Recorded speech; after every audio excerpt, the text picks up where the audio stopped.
ജനപ്രതിനിധികളുടെ അവഗണന മൂലം 40 വർഷമായി റോഡിനായി കാത്തിരുന്ന കുടുംബങ്ങൾക്കായി വഴിയൊരുക്കി ബി.ജെ.പി. പ്രവർത്തകർ. മാവേലിക്കര തെക്കേക്കര പഞ്ചായത്തിലെ ഉമ്പർനാട് മേഖലയിലാണ് രോഗികളടക്കമുള്ള നിരവധി കുടുംബങ്ങളുടെ യാത്രാ ദുരിതത്തിന് പരിഹാരമായി ബി.ജെ.പി. റോഡ് നിർമ്മിച്ചു നൽകിയത്.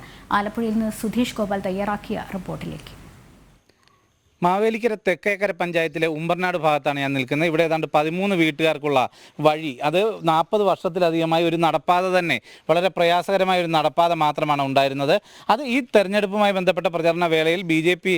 പ്രവർത്തകർ ഇവിടെ എത്തിയപ്പോൾ ഈ വീട്ടുകാർ അവരുടെ യാത്രാ പ്രശ്നവും അതിൻ്റെ ബുദ്ധിമുട്ടുകൾ തുറന്നു പറഞ്ഞു. അതനുസരിച്ച് ആ ബി.ജെ.പി. പ്രവർത്തകരുടെ ഒരു നടത്തിപ്പുമായി ബന്ധപ്പെട്ട് ഈ റോഡ് അടിയന്തരമായി തന്നെ അവർ റെഡിയാക്കി കൊടുക്കുന്ന ഒരു സാഹചര്യമാണ് ഉണ്ടായത്. ഈ നടപ്പാത പോലും പ്രയാസമായിരുന്നിടത്ത് ഇപ്പോൾ ഇരുചക്ര വാഹനങ്ങൾ ഉൾപ്പെടെ കയറി വരുന്ന രീതിയിലേക്ക് റോഡ് ഒരുക്കി നൽകിയിരിക്കുന്നു. അത് ഈ വീട്ടുകാർക്ക് എത്രത്തോളം പ്രയോജനമായി, അതിലുപരി ഇത്രയും വർഷത്തെ ഒരു കാത്തിരിപ്പ് അത് എന്തുകൊണ്ട് നടന്നിരുന്നില്ല എന്നതുൾപ്പെടെയുള്ള കാര്യങ്ങൾ നമുക്ക് ഇവിടുത്തെ ജനങ്ങളോട് തന്നെ ചോദിക്കാം. ഇപ്പം വർഷങ്ങളായിട്ടുള്ള ഒരു കാത്തിരിപ്പായിരുന്നല്ലോ ഈ വഴിക്ക് വേണ്ടിയുള്ളത്.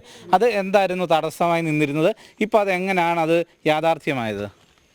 ഇപ്പം ബി.ജെ.പിക്കാർ വന്ന് ഞങ്ങൾക്ക് വഴി തന്നു. അന്ന് ഞങ്ങൾ ചേട്ടന് സുഖമില്ലായിരുന്നപ്പോൾ ഞങ്ങൾ എടുത്തോണ്ടാണ് അവിടം വരെ പോയത്. ഈ ഒരു വശം പുള്ളിക്ക് ഫുൾ തളർന്നായിരുന്നു. ഈ ഒരു വശം മൊത്തം ഇപ്പോഴും പൊങ്ങുന്നില്ല. അങ്ങനത്തെ ഒരു കഷ്ടത ഞങ്ങളിങ്ങനെ എടുത്തും പൊക്കിയായിരുന്നു അവിടം വരെ കൊണ്ടുവന്നത്. അങ്ങനെ ഞങ്ങൾ വണ്ടാനത്ത് കൊണ്ടുപോയി എത്തിച്ച് കുറേ നാൾ അവിടുത്തെ ചികിത്സയിലൊക്കെ കഴിഞ്ഞ് ഇപ്പോഴും ചികിത്സയിലിരിക്കുകയാണ്. അതുകൊണ്ട് വഴി പ്രശ്നം ഞങ്ങൾക്ക് ഭയങ്കര ഒരു ബുദ്ധിമുട്ടാണ്. വഴിയില്ലാത്തതുകൊണ്ട് ഞങ്ങൾ ഇപ്പോൾ തന്നെ വയ്യാതിരിക്കുന്നവരെല്ലാം ഇവിടുന്ന് അങ്ങേ അറ്റം വരെ എടുത്ത് പൊക്കിക്കൊണ്ട് പോകുന്ന വലിയ ബുദ്ധിമുട്ടാണ് ഞങ്ങൾക്ക്. അങ്ങനത്തെ ഒരു അവസ്ഥയല്ല. ഞങ്ങൾക്ക് ഇത്രയും സഹായിച്ചു തന്നാലും ഞങ്ങൾക്ക് ഒത്തിരി നന്ദിയുണ്ട്.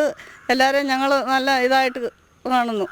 ഇപ്പം എന്ത് ചെയ്യാനാണ്? ഇതെന്തായാലും ഈ വഴിയുടെ പ്രശ്നം നിങ്ങൾ ഓരോ പ്രാവശ്യം ഇലക്ഷനിലും മറ്റും ആൾക്കാരോട് പറഞ്ഞിരുന്നതല്ലേ? ഓരോ രാഷ്ട്രീയ കക്ഷികളും വരുമ്പം ആവശ്യപ്പെട്ടിരുന്നതല്ലേ? അതെ.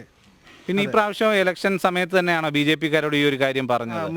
പാർട്ടിക്കാർ അതിന് മുന്നേ ഞങ്ങൾ പറഞ്ഞിരുന്ന, എന്നിട്ട് വോട്ടിൻ്റെ കാര്യം ചോദിക്കാൻ വന്നപ്പോൾ ഞങ്ങളുടെ ആവശ്യം ഞങ്ങൾ പറഞ്ഞു, ബി.ജെ.പി. ചേട്ടനോട് പറഞ്ഞ് അവർ ഞങ്ങൾക്ക് വഴി വെട്ടിത്തന്ന്. ഞങ്ങൾക്ക് ഇപ്പം 13 വീട്ടുകാരുണ്ട്. 13 വീട്ടുകാർക്ക് ഈ ഒരു സൈക്കിൾ പോലും പോകാത്ത വഴിയായിരുന്നു. ഞങ്ങൾ ആർക്കെങ്കിലും ഒരു ആപത്ത് വന്നാൽ ഞങ്ങൾ എടുത്തോണ്ടാണ് പോകുന്നത്. ഇപ്പം ഞങ്ങൾക്ക് ആ പാർട്ടിക്കാർ ഞങ്ങൾക്ക് വഴി വെട്ടിത്തന്ന് അത് ഞങ്ങൾക്ക് വളരെ ഉപകാരമായിട്ട് അവർ ഞങ്ങൾക്ക് ചെയ്തുകൊണ്ടിരുന്നു. ഇപ്പം ഈ ഒരു റോഡ് വന്നു കഴിഞ്ഞപ്പോൾ ഇനി ആ പോസ്റ്റ് മാറ്റുന്ന ഉൾപ്പെടെയുള്ള കാര്യങ്ങളിൽ പഞ്ചായത്ത് അധികൃതരുടെയും മറ്റും എന്തായാലും നടപടി വേണ്ടി വരും. അതിനൊക്കെ നിങ്ങൾ ഇവിടുത്തെ താമസക്കാർ തന്നെ ബന്ധപ്പെടുന്നുണ്ടോ? എന്താണ് അതിൻ്റെ ഒരു തീരുമാനം? ഇവിടുത്തെ വീട്ടുകാരെ നോക്കിക്കഴിഞ്ഞാൽ തന്നെ എല്ലാവർക്കും അറിയാം, ഒരു സാമ്പത്തികമായിട്ട് ശേഷിയില്ലാത്തവരാ. ഞങ്ങൾക്ക് അതിൻ്റെ ആയിട്ടൊരു സഹായം ഞങ്ങൾക്ക് തന്നു കഴിഞ്ഞാൽ അത്രയും ഉപകാരം. ഇപ്പോൾ ഇത്തരം ഒരു പ്രശ്നം, ഈ നാട്ടുകാരുടെ പ്രശ്നം ഓരോ വർഷവും ഇല്ലെങ്കിൽ ഓരോ തെരഞ്ഞെടുപ്പ് കാലത്തും എല്ലാം ജനപ്രതിനിധികളോടും അതോടൊപ്പം രാഷ്ട്രീയ പാർട്ടികളോടും എല്ലാം ഉന്നയിച്ചിട്ടും അതിനൊരു കൃത്യമായ നടപടി ഉണ്ടായിരുന്നില്ല. ആ കാര്യമാണ് ഇത്തവണ ബി.ജെ.പിക്കാരോട് ആവശ്യപ്പെട്ടപ്പോൾ അവരത് നടത്തി കൊടുത്തു, യാഥാർത്ഥ്യമാക്കി കൊടുത്തു. ഇനിയും എന്നാൽ ഇതിൻ്റെ പൂർത്തീകരണം ഒരുപാട് കടമ്പകളുണ്ട്. ഈ റോഡ് കോൺക്രീറ്റ് ചെയ്യുകയോ അതോടൊപ്പം തന്നെ റോഡിൻ്റെ നടുക്കാണ് പോസ്റ്റ് നിൽക്കുന്നത്.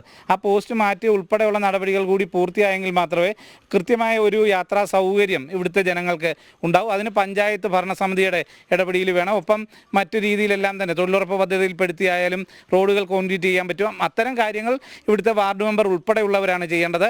ആ കാര്യങ്ങളിൽ എത്രത്തോളം സമ്മർദ്ദം ചെലുത്തുമെന്നുള്ള കാര്യം ഇവിടുത്തെ മറ്റ് രാഷ്ട്രീയ പ്രവർത്തകരോട് തന്നെ ചോദിക്കുക. ഇപ്പോൾ ഇനിയും ഇതിൻ്റെ തുടർ നടപടികൾ അതുണ്ടാകുന്നതിന് വേണ്ടിയുള്ള ഇടപെടൽ നമ്മുടെ ഭാഗത്തുനിന്ന് ഉണ്ടാവുമോ? എന്താണ് ഇവർക്ക് പ്രതീക്ഷിക്കാവുന്നത്? എല്ലാ രാഷ്ട്രീയ പാർട്ടിക്കാരോടും ഇവർ പറഞ്ഞതാണ് ഇവർക്ക് ഈ ഒരു ബുദ്ധിമുട്ട്. ഈ ചേട്ടനാണെങ്കിൽ ഒരു വശം തളർന്നു പോയതാണ്. ഈ ചേട്ടൻ്റെ ബുദ്ധിമുട്ടുകളാണെന്ന്. അതുപോലെ തന്നെ ഉണ്ട് ആ ചേച്ചിയുടെ ഭർത്താവ് 4 വർഷമായിട്ട് ഇവിടെ സുഖമില്ലാണ്ട് കിടക്കുന്നതാണ്. വണ്ടിയിലപ്പുറത്തെ വീട്ടിൽ വന്നിട്ടാണ് എടുത്തിട്ട് വന്നത്. അപ്പോൾ ഇവരെയൊക്കെ ദുഃഖങ്ങൾ നമ്മളോട് പറഞ്ഞുകൊണ്ട് നമ്മളത് മാനുഷിക പരിഗണന വെച്ചിട്ട് നമ്മൾ ചെയ്തു കൊടുത്തതാണ്. ഇപ്പം ഇനിയിപ്പോൾ അവരോട് തന്നെ നമ്മൾ പറഞ്ഞിട്ടുണ്ട്, ഇവർ ഇത്രയും വീട്ടുകാരും കൂടെ ഒപ്പിട്ട് വേണം പോസ്റ്റ് മാറ്റേണ്ട കാര്യങ്ങളും അത് വേണ്ടത് ചെയ്യണമെന്ന് പറഞ്ഞിട്ടുണ്ട്. ഇത്രയും നമ്മൾ ചെയ്തു കൊടുത്ത് ബാക്കിയും കൂടെ ചെയ്യണമെന്നുള്ള ആഗ്രഹങ്ങളാണ് നമ്മുടെ ഭാഗത്തുനിന്ന് ഉള്ളത്. കാരണം അവർക്ക് നടപ്പാതെ അല്ല, ഇപ്പം അവർക്കൊരു ആപത്ത് വന്നാൽ ഒരു വണ്ടി വന്ന് അവർക്ക് പോകാനുള്ള ഒരു സൗകര്യമായിട്ടുണ്ട്. അപ്പോൾ ബാക്കിയും കൂടെ അത് യോഗ്യമായിട്ട് ഉപയോഗപ്രദമായിട്ട് കൊടുക്കണമെന്നുള്ളൊരു ആഗ്രഹമുണ്ട്. അത് എല്ലാ ഭാഗത്തുനിന്നും അതിൻ്റെ സപ്പോർട്ടും ഉണ്ടാകണം. ഇപ്പോൾ ഇതൊരു ഓട്ടോ പറഞ്ഞാൽ തന്നെ ഈ പോസ്റ്റുകൾ മാറ്റേണ്ടത് ഉൾപ്പെടെയുള്ള നടപടികളുണ്ട്. അപ്പോൾ അത്തരം കാര്യങ്ങളിൽ ഇടപെട്ടാൽ പഞ്ചായത്തിൻ്റെ ഭാഗത്ത് ഒരുപക്ഷെ ഇതിനോടൊപ്പം തന്നെ നമ്മൾ സംസാരിച്ചാണ്. അപ്പോൾ അവരുടെ ഭാഗത്തു നിന്നുള്ള ഒരു പ്രതികരണം എങ്ങനെയാണ്? ആ ഒരു കാര്യം കൂടെ നടന്നു കിട്ടും എന്നുള്ള ഒരു പ്രതീക്ഷയ്ക്ക് ഇവർക്ക് വകയുണ്ടോ? പഞ്ചായത്തുമായിട്ട് നമ്മളിതുവരെ ബന്ധപ്പെട്ടില്ല. അപ്പോൾ അതിൻ്റേതായ പ്രോസസ്സുകൾ കഴിഞ്ഞതിന് ശേഷം, അതായത് ഈ പടി പഞ്ചായത്തിലേക്ക് സർവേ എടുത്ത് ചേർക്കേണ്ടതായിട്ടുണ്ട്. അതിനുശേഷം പിന്നെ നമ്മൾ പഞ്ചായത്തിൽ അതിന് അപേക്ഷ കൊടുക്കുന്നതാണ്, കാരണം ഈ പോസ്റ്റുകൾ മാറ്റാനായിട്ട്. അതുപോലെ തന്നെ ഇപ്പോൾ ഇലക്ഷൻ കഴിഞ്ഞ കാരണം സത്യപ്രതിജ്ഞാ ചടങ്ങുകളൊക്കെ കഴിഞ്ഞ് ഇനി അടുത്ത ബജറ്റ് അങ്ങനെയുള്ള പല പ്രോസസ്സുകളും കാണുമല്ലോ പഞ്ചായത്തിൽ നിന്ന്.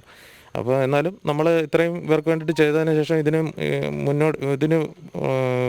ഇനിയുള്ള പ്രവർത്തനങ്ങളിലും എന്തൊക്കെ ചെയ്യുന്ന അതിന് ഞങ്ങൾ മുന്നോട്ട് നിന്ന് അവർക്ക് ചെയ്തു കൊടുക്കുന്നതായിരിക്കും ഞങ്ങളാൽ കഴിയുന്നത്. എന്തായാലും ഈ കാര്യം, ഈ ഒരു പ്രശ്നം ഈ പ്രദേശത്തിൻ്റേത് ശരിയാക്കുന്നതിന് വേണ്ടിയുള്ള ഇടപെടൽ കൃത്യമായിട്ടും BJPയുടെ ഭാഗത്തുനിന്നുണ്ടായി. അതുകൊണ്ട് ഇപ്പോൾ ഇത്രയെങ്കിലും ഒരു ഗതാഗത സംവിധാനം ഇവർക്ക് ലഭിച്ചു. ഇനി എന്നാൽ അതിൻ്റെ ഒരു പൂർത്തീകരണം, ഒരു നല്ല റോഡെന്ന ഒരു സ്വപ്ന യാഥാർത്ഥ്യത്തിലേക്ക് എത്തിക്കുന്നതിന് വേണ്ടിയുള്ള പ്രയത്നം തുടർന്നും അവരുടെ ഭാഗത്തുനിന്ന് ഉണ്ടാകുമെന്നാണ് ഇവർ വ്യക്തമാക്കിയിട്ടുള്ളത്.